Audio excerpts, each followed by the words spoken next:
법상화님께서 적어주셨습니다. 스님, 저는 기도할 때 눈물이 납니다.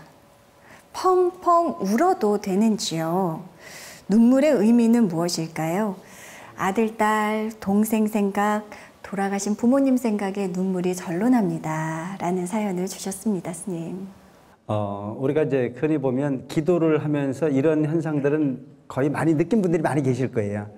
기도를 하다 보면 이유 없이 눈물이 흐르는 경우가 있고. 근데 이분 같은 경우에는 조금 이제 내용이 뒷구절에 가보니까 뭐 아들 생각, 딸 생각, 돌아가신 엄마 생각, 눈물 날 수도 있겠네요. 근데 이런 생각을 하지 않아도 무심으로 기도를 하면 눈물이 나는 경우가 많이 있지 않습니까? 그렇죠?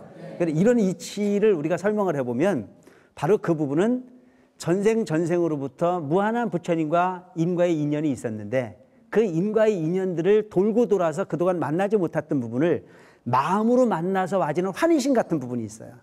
그 환희심이라고 하는 부분은 업장이 녹아간다라고 하는 부분이 이해하기도 가능한 부분이고, 이미 우리가 상식적으로 이해하지 못하는 부분이 영역에 이미 과거의 부분이 어떤 진리와 연결되어져 있는 부분을 통한 혼의 환희심 같은 부분이라고 느껴도 아마 가능하지 않을까 싶은 생각을 합니다. 뭐 저 같은 경우도 이렇게 생각을 해보면 저는 출가를 하려고 구인사를 간 게 아니거든요. 큰 스님 전에 인사를 한번 가야 되겠다. 그리고 미래에 대한 부분을 큰 스님에게 한번 이렇게 상담이라도 좀 해봐야 되겠다는 마음을 가지고 갔어요. 근데 그때 큰 스님 법문이 너무 좋아가지고 큰 스님 법문 듣는 데 빠져가지고 세속에 나오는 걸 잊어버렸어요.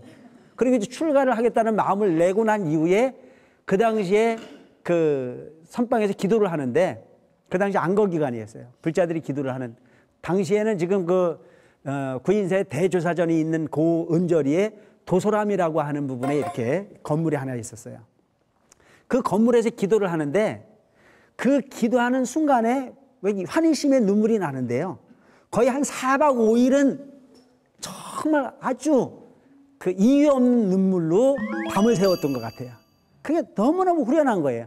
기도를 하고 나면 막 뭔가는 모든 부분이 뭔가 이렇게 녹아내리는 것 같은 어떤 그런 기분 속에 4박 5일 기도를 하고, 그러고 난 이후에 정말 내가 이 진리 공간에 인연을 맺은 것을 참 다행스럽다라고 하는 쪽으로 생각을 가지고 출가를 했거든요.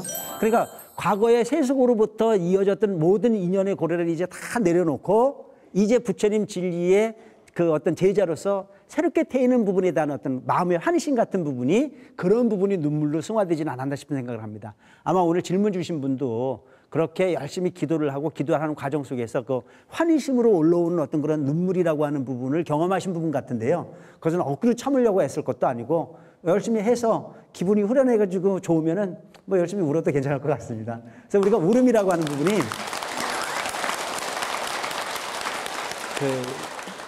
눈물이라고 하는, 소위 말하는 그 울음이라고 하는 부분이 아파서 우는 경우도 있고 뭐 슬퍼서 우는 경우도 있고 환희심으로 통해서 나는 눈물도 있어요. 그래서 내가 수행 중에 나타나는, 이 기도 중에 나타나는 눈물의 어떤 그런 모습이라는 자체는 환희심의 눈물이라고 하는 부분이 답일 것 같습니다.